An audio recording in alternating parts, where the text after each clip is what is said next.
Hola amigos, ¿qué tal? Muy buenas noches, bienvenidos a esta edición de A Bocajarro, hoy miércoles 23 de noviembre. Un poco más de luces, ¿no? Respecto al viaje ayer de la ex primera dama Nadine Heredia, primero con escala en Barajas, Madrid, y luego a Ginebra.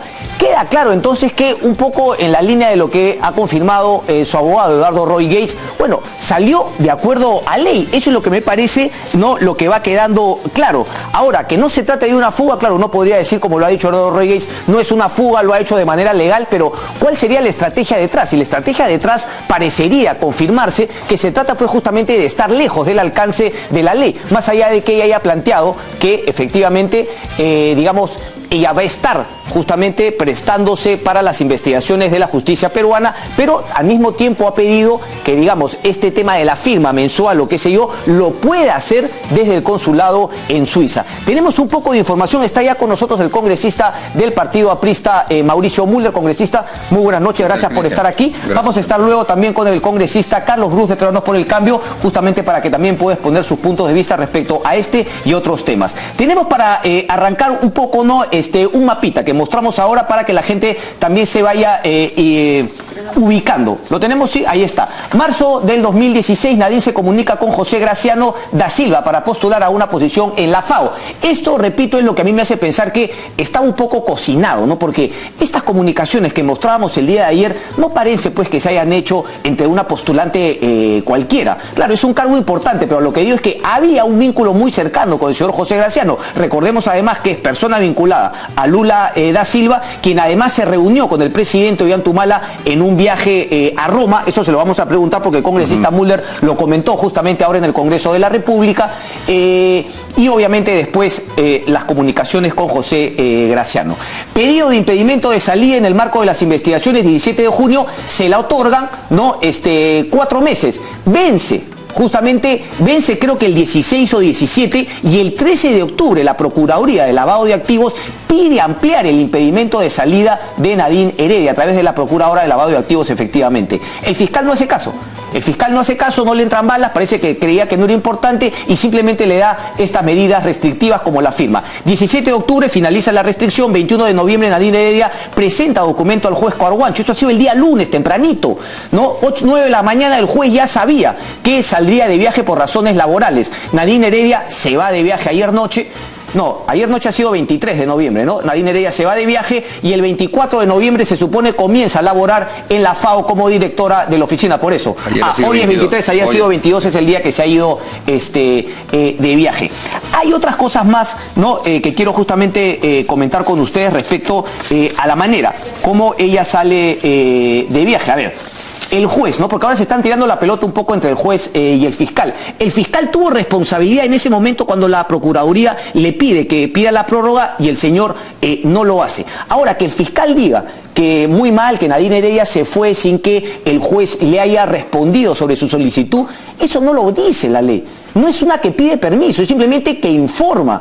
Ahora, cuando el juez se enteró, él ha podido revisar el documento, el contrato y fijarse que era por 2 años y decir, bueno, en 2 años no es que se está yendo de viaje 15 días a visitar, a comprar qué sé yo y regresa. Se va por un tema de trabajo. Es decir, está la posibilidad latente de que no vaya a regresar. Ahí debió haber justamente, el tema también es que no hay comunicación entre el fiscal y el juez. Parece que son 2 compartimentos estancos, 2 mundos separados, no se hablan entre ellos y cuando revienta la jugada, cuando revienta el escándalo, entre ellos se tiran la pelota. Lo que queda claro es que es un sistema judicial que no funciona y a mí me da la impresión que tanto el juez como el fiscal tienen responsabilidad en ese tema. Vamos ahora rápidamente con la carta de Nadine a la Fiscalía. Ahí la tenemos. Ahí está, ¿no? Ahí está. Y es un tema importante porque aquí es donde yo creo que, claro, si vienes de manera legal, esta es una estrategia.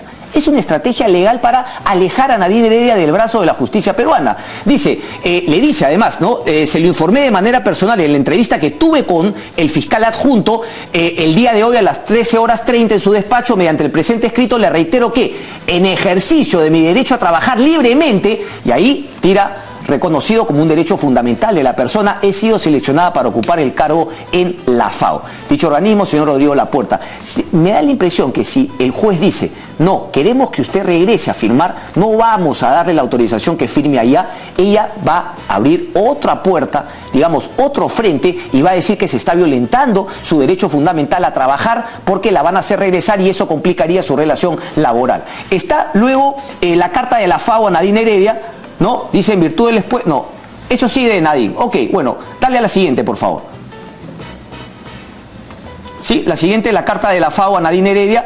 Esa justamente, no, estimada Nadine, señora Nadine, ha sido seleccionada para ocupar el cargo de directora de la oficina de enlace de la FAO en Ginebra. Luego, el comunicado de Julia Príncipe y Janet Briones. Ok, eso es de la FAO todavía, no Rodrigo Lapuerta. Él es el que firma nombre justamente del señor Graciano. Pero bueno, ese señor Graciano, ¿quién había decidido? ¿Ustedes creen que ella ganó? Porque también está, vamos a hacer el cuadro comparativo entre el currículum de Nadine Heredia y la persona que venía cumpliendo esa función, y créanme que hay un abismo de diferencia. El comunicado ahí dice, ¿no? Me voy a acercarle el punto 1. Con fecha 13 de octubre, antes del vencimiento de la medida de impedimento de salida del país, solicitó al Ministerio Público, justamente de la Procuraduría, se amplíe el plazo de la medida limitativa de impedimento de salida del país. Ahí está. Esto lo dice un poco la Procuraduría y me imagino que en esa línea el Ejecutivo, de alguna manera, dice que ellos no estaban implicados en este tema, porque también han habido algunas voces que justamente planteaban que esto estaba también arreglado con el Ejecutivo. Esto demostraría que no. Esta es la misma carta. Vamos con la siguiente, por favor. La de Julia Príncipe a la Cancillería. ¿No? Esa es a la Cancillería. Y también, claro, pide una serie que entiende el congresista Mulder, también pidió justamente que le aclare el canciller, ¿no? Ciudadanía tiene o no pasaporte diplomático, no llego a leer bien, desgraciadamente, y sobre todo el tema de la inmunidad, ¿no? El tema de la inmunidad es un tema también fundamental que preguntaba, aquí la tengo justamente. Julia Príncipe y Janet Briones, este es el comunicado. Si la calidad de directora de la oficina de enlace supone asumir beneficios de inmunidad diplomática o privilegios y cuál es el alcance de los mismos. Si el desarrollo de sus actividades implicaría la permanencia en la ciudad de Ginebra, Suiza u otra ciudad extranjera. Eso a esta hora de la noche ya está aclarado. El contrato es por 2 años, así que obviamente se va a quedar. En el tema de la inmunidad, hemos estado revisando el documento y no sé si lo tenemos también en pantalla. Aquí dice el artículo 5. Ojo que Ricardo Luna, el canciller, elabora esta diferencia entre una inmunidad plena y una inmunidad funcional. Pero lo que queda claro es que el documento en sí y el contrato pues no habla de esa diferenciación. Por lo tanto, no sabemos si es que efectivamente tendría una inmunidad plena, es decir, que si el Estado peruano pide que ella se presente acá, pues no se presentaría y podría justamente argumentar esa condición. Mira, aquí leo el artículo 5, representante de los miembros, sección 13, inmunidad de detención o arresto personal y de embargo de su equipaje personal y respecto de todos sus actos ejecutados mientras ejerzas sus funciones oficiales. Con esta termino ya para ir justamente con el congresista. El CV de la funcionaria que antes tenía el cargo. Ahí está. No, es una cosa. No, tiene un bachiller, un grado de bachiller en Ingeniería Agrícola de la Universidad Agraria de China. Tiene un certificado en sistemas energéticos y Management Resources por Cornell University, que es una, ¿no?, de la Ivy League en los Estados Unidos, un máster degree en Administración Pública de la Universidad China de Ciencias Políticas y Leyes en Beijing. También empezó su carrera como directora en el Instituto de Energía y Protección Ambiental de la Academia China, donde trabajó del 98 al 2004, de junio del septiembre al 2004 sirvió como Deputy Director General en el Centro de Cooperación Internacional, ministra de Agricultura, en el Ministerio de Agricultura. Es decir, ya no voy a continuar, pues, ¿no? A diferencia justamente de todos los que sabemos, esos contratos truchos que quedaron demostrados tenía Nadine Heredia durante el periodo que postulaba su esposo, tanto en el 2006 como en el 2011. Moción para dejar sin efecto la designación de Nadine Heredia. Es la bancada del tuit de Fuerza Popular. ¿La tenemos? Ahí está. Esta es la moción presentada por miembros de la bancada exigiendo dejar sin efecto designación de Nadine Heredia en la FAO. Y la última es también un tema vinculado a la interpelación al ministro de Educación, Jaime Saavedra. Ahí está. También tenemos esa información. Vamos a conversarla también con nuestros invitados. Congresista.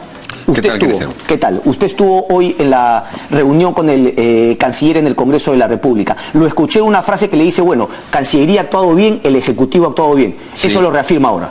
Sí, pero creo que hay que esperar que la FAO ahora responda. La verdad es que leyendo información sobre cómo se está comportando este señor Graciano da Silva, que también le ha dado chamba al hijo de Lula, Luis Claudio Lula da Silva, que tiene también un proceso abierto porque hay un desfalco de más de 700 millones de reales. Acabo de leerlo, no sé muy bien el cambio, pero son 700 millones de reales que se han desfalcado en distintas empresas que han tenido contratos con el Estado, y el que está implicado es el hijo de Lula, y lo acaban de contratar también a la FAO. Y lo ha hecho el señor Graciano da Silva, que logró ser elegido director general de la FAO contra el español Miguel Ángel Moratino, que fue ministro de Relaciones Exteriores. ¿Te acuerdas tú? Entonces, claro, hubo un lobby en algún momento, Lula hizo ese lobby, evidentemente, y ahora están blindando a su gente. Y parte de eso es el blindaje que le están haciendo a la señora Nadine Heredia. Mira, en el sistema de Naciones Unidas es uno de los sistemas más burocráticos que existe, ¿eh? Yo he trabajado en Naciones Unidas, puedes preguntarle a Gino Costa, a Diego García Sayán, hemos trabajado juntos en El Salvador. A ti, cuando te avisaban que podían contratarte, desde que te avisaban hasta que tú ya llegabas al país, pasaban por menos 3, 4 meses, incluso a veces tenías que ir con la tuya y después te reembolsaban, porque es una burocracia espantosa. Que esto se haya hecho de un día para otro me revela que el señor Graciano da Silva lo que está haciendo es proteger intereses. Y si la tesis del señor fiscal, del señor Juárez Atocha, es que el nacionalismo, Nadine Heredia, su hermano, su mamá, recibieron dinero de Chávez en el año 2006, pero ya no de Chávez tan directamente en el año 2011, sino de Brasil. Entonces él ha debido pues tener un mínimo de suspicacia y creo que se confió. Me parece que Roy Gates hizo su labor de palabreo a jueces y fiscales, les dijo no pasa nada, su derecho al trabajo, le levantaron la restricción y lo primero que hizo fue irse, incumpliendo también una cosa que había dicho, ¿no? ¿Cuál? Que no se iba a ir, que iba a dar la cara, que se quedaba, etcétera. Mintió. Otra mentira más, pues, otra mentira más. Y ahora sí va a ser un problema, porque no va a venir. Evidentemente va a decir, no puedo, mi trabajo, que no sé qué, y entonces van a comenzar las largas, y evidentemente el señor Ollantaytamala también se va a ir. Eso no me cabe la menor duda. Usted tuiteó también ahora, ¿no? Diciendo que, bueno, los hijos, la madre... Así es. ¿Por qué? Porque me han avisado, gente que tiene conexión con ellos. Pero además hay una cierta lógica, ¿no es cierto? Se viene el mes de diciembre, ella ya no va a regresar, ellos se van a ir con el cuento, bueno, es Navidad, los niños, etcétera, y en una de esas se quedan allá. Porque como ya son la familia y las contrataciones de alto nivel en Naciones Unidas también abarcan a la familia. Permiten, muy pocas son las que te dicen que non-family. Sí, normalmente viene con la familia, te da una serie de facilidades.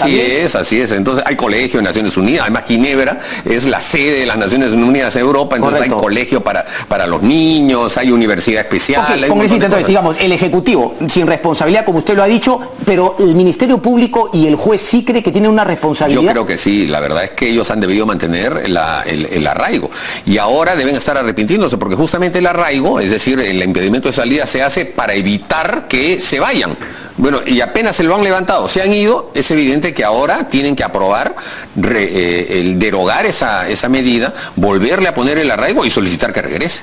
No queda otra. Y si ella decide no regresar, ¿cuál sería la medida ahí siguiente? ¿Usted cree que la FAO va a recular o la FAO se va a mantener? Porque lo que usted me está diciendo, congresista, es que la FAO está sirviendo justamente como un nido, digamos, una protección, ¿no? Para gente que está obviamente cuestionada en países de esta región. Mira, el escándalo de corrupción en Brasil es tan enorme que para ellos la FAO pues no es nada comparado con toda la corrupción que están teniendo y la están usando como un mecanismo de protección. Pero Naciones Unidas, la ONU, el secretario Ban Ki-moon... Se presta, pues, porque como el director general es un brasileño, entonces el hombre está actuando como le da la gana. Ahí debería haber una censura de muchos países y el Perú debería encabezar, además de expresar su desagrado, debería encabezar con los demás países de América Latina una protesta por ese tipo de decisiones que se están tomando y solicitar que al señor director general se le destituya el cargo.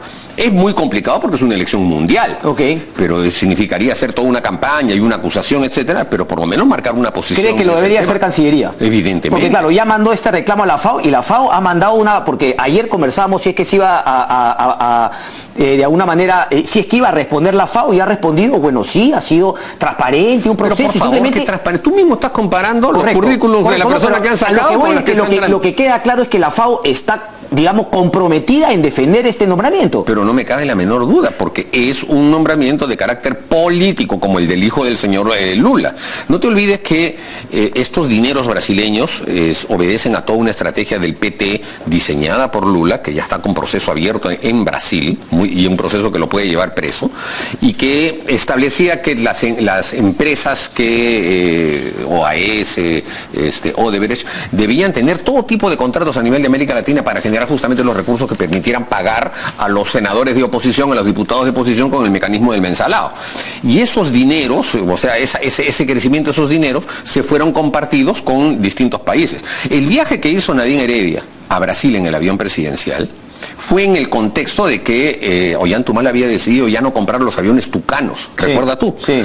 Y que decidió comprar aviones coreanos. Los brasileños expresaron su desagrado y Nadine Heredia fue un poco como para trabajarlos y decirles, no, tranquilos, nada más, no hay ningún problema, porque había habido ya una reunión, un entroncamiento político a través del Foro de Sao Paulo.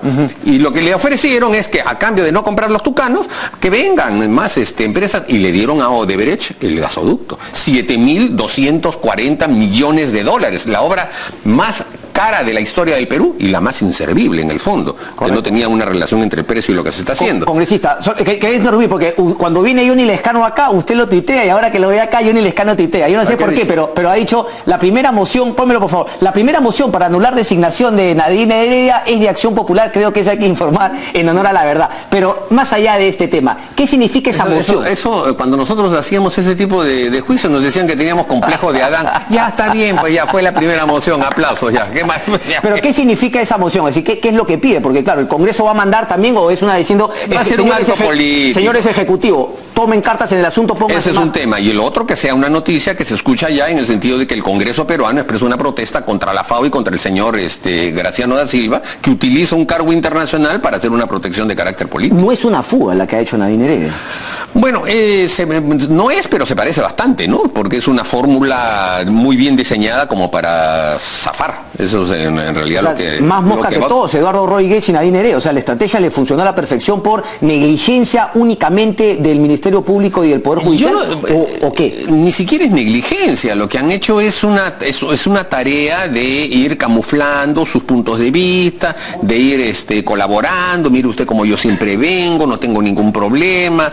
Es un palabreo permanente y constante. El estudio del señor Gates es un estudio bastante grande. Sí. El de Roy Gates, su padre, es muy conocido, etcétera. Entonces ejercen mucha influencia en el Poder Judicial, y los jueces y fiscales hemos visto cómo son los jueces fiscales en nuestro país. Pues, ¿no? O sea, un juez en Huaral, muerto de miedo, liberando a 42 delincuentes. Los jueces son proclives, no ganan mucho, se dejan llevar a veces por la presión, etcétera, y yo tengo la impresión de que se los comieron con zapatos y todo. ¿El tema de la inmunidad le parece pertinente discutirlo o finalmente pasa a un segundo plano? No, hay que discutirlo. Hay que discutirlo. Digamos, ¿cree que ella tiene inmunidad? Porque nosotros hablamos de una inmunidad plena, inmunidad funcional, elaboraba algo el canciller Ricardo Luna. ¿En qué quedó ese tema en el Congreso? No tiene inmunidad, porque no está en representación de un país que lo está acreditando como tal. Eso es lo que te da la inmunidad del Convenio de Viena, en el sentido de que no te pueden tocar porque tú representas a un país. Si cometes un delito común o cometes un delito de función, siempre te tienen que levantar la inmunidad. Pero Naciones Unidas y FAO también tiene, o sea, no son como un país, pero ellos tienen una inmunidad para funcionarios de Naciones Unidas. Sí, pero hay distintas graduaciones, no sabemos cuál le habrán asignado a ella, pero la inmunidad de los funcionarios es para cuando cometen un delito en el país en el que están. Pero cuando se trata del pedido del país en el que residen o del país en el que cometieron un delito, que sería en este caso en el Perú, esa inmunidad no los puede proteger, y menos cuando se trata de temas anteriores a su nominación como funcionario y cuando se trata de temas que no tienen que ver con su función. Entonces allí no existe la inmunidad.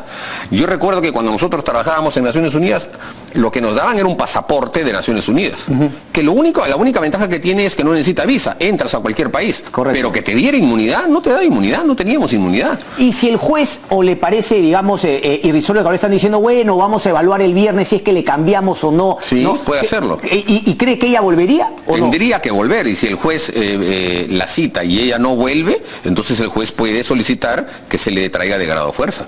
Y entonces ya es todo un procedimiento de carácter internacional, con una rogativa sumatoria a otro juez allá, Sí. es un tema que demora bastante y que con los abogados marrulleros que hay lo pueden hacer demorar 3, 4 años. Pero usted Fácil. cree que esa es justamente la estrategia. O sea, si es que a ella le piden que Evidentemente. vuelva, ella no va a querer volver y van a elaborar justamente la segunda parte de esta estrategia Claro de que haber sí, salido así. van a decir, no, mi derecho a trabajo, ¿cómo me lo van a vulnerar? Si yo voy a perder el trabajo, voy a perder, etcétera, etcétera. O sea, argumentos van a encontrar. Para eso están los abogados, para armar los argumentos, construir 1001 falacias y con esas falacias ir ganando tiempo y tratando de que los temas se vayan muriendo. Fue un error político tremendo, dijo Pedro Cateriano, es presidente del Consejo de Ministros, pero finalmente ha dicho, ¿no?, que no habrá sido un adelanto y, digamos, una violación a la presunción de inocencia el comunicado de Cancillería. No, bueno, no creo, porque no es un tema en el que la Cancillería y los políticos tengamos que basarnos en la presunción de inocencia. Lo que nosotros buscamos es que los políticos den respuestas a las acusaciones que hay en su contra cuando se trata de que han ejercido o función pública o poder, que es en este caso lo que sucedió con la señora Nadine Heredia. Ejerció tanto poder y ha tenido tantas acusaciones que de su puño y letra ha anotado tantas, hizo tantas anotaciones en el sentido de dineros, reuniones con brasileños, reuniones con venezolanos, etcétera, que obviamente tiene que dar respuestas judiciales en ese tema.